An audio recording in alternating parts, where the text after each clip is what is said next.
Latrine टांकी रे कार्य समय 3 जनकर मृत्यु और जड़े गुरुतर।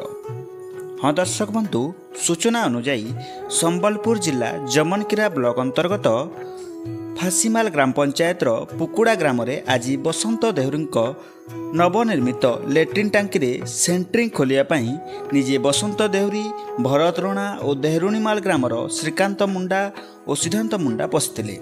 हेले भितरे समस्ते चेताशून्य हो जिबारु ग्रामवासी लैट्रिन छात भांगी 4 जन को उद्धार करी फासीमाल डाक्टरखाना को आनिथिले। हेले डाक्तर बसंत देहुरी, श्रीकांत मुंडा और भरत रणा को मृत घोषणा करथिबा बेले सिद्धांत मुंडा को गुरुतर थिबारु संबलपुर को स्थानांतरित करा जायछि।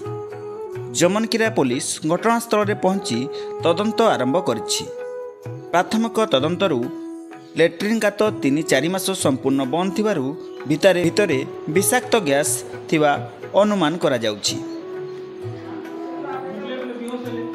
जमनकिरारु हेमंत भैंसांक रिपोर्ट, संधान न्यूज। जदि आपंक आम भिडी भल लगा तेब आम चैनल को लाइक, शेयर और सब्सक्राइब करने को जमा भी भूलु नहीं।